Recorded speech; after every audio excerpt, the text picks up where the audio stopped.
আজকে আমার কিচেনের চুলার এই পাশটা একদম বোরিং একটা লুক থেকে এরকম সুন্দর একটা লুক দিয়েছি। পুরো ভিডিওতে শেয়ার করব কিভাবে কি দিয়ে সাজিয়েছি, একদম ঘরে থাকা সাধারণ জিনিস দিয়ে।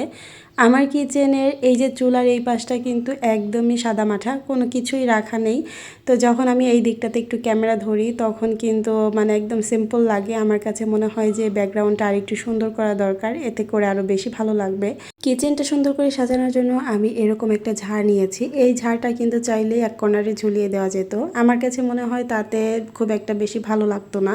তো এখান থেকে আমি কিছু ডাল মানে খুলে নিচ্ছি, আর এগুলোকেই সুন্দর করে জানালাতে আমি সেট আপ করে দিব। আরও কিছু ফুল টুল দিয়ে ডেকোরেশন করব। তবে ডেকোরেশনের আগে একটা জিনিস মাথায় রেখেছিলাম যে আমার ঘরে যা আছে সেটা দিয়েই আমি নতুন করে একটা লুক দিব। এক্সট্রা করে কোনো জিনিস কিনবো না, বলতে পারেন একদম বাজেট ফ্রেন্ডলি একটা লুক আর কি। আমি একটু সব জায়গা দিয়ে ধরে ধরে দেখছিলাম আর কি কোনটা কোন জায়গা দিয়ে দিলে ভালো লাগবে, কোনভাবে রাখলে ভালো লাগবে। তো তারপরে আমি একটা সিদ্ধান্ত নিয়েছি, আর এখন হচ্ছে কিছু সুতার সাহায্যে সুন্দর করে আমি মানে জানালার মধ্যে এগুলো একটু বেঁধে দিচ্ছি যাতে করে পড়ে না যায়। আমার কিচেনের এই জায়গাটা ডেকোরেশন করার ইচ্ছা ছিল আমার সেই রোজার ঈদেরও অনেক দিন আগে থেকে, তবে সময় সুযোগ কোনটাই হয়নি। আর না হওয়ার মূল একটা কারণ হচ্ছে বড়ই পাতার একটা ঝাড় পাওয়া যায়, তো সেটা আমি অনেকের ভিডিওতেই দেখি, তবে এটা আমি আমার এখানে অনেক খুঁজেছি তবে কোথাও না খুঁজে পাইনি।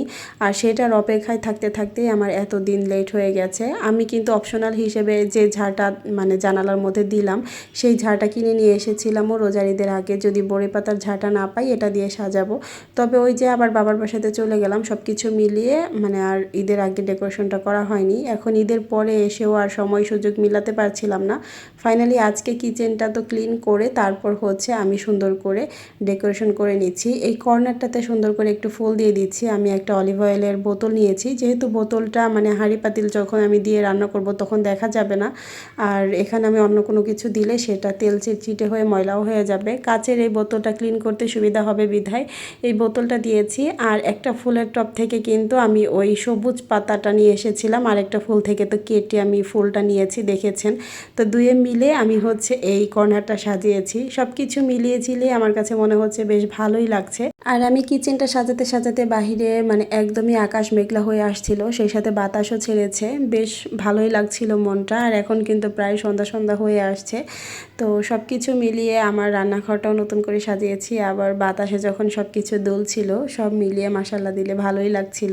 তো আমার কিচেনের অন্য একটা কর্নার তো একদম রিয়েল প্ল্যান্ট দিয়ে সাজানো আছে, আপনারা দেখেছেন। তো এখন এই লুকটা কেমন লাগছে অবশ্যই কিন্তু কমেন্ট করে জানাতে ভুলবেন না।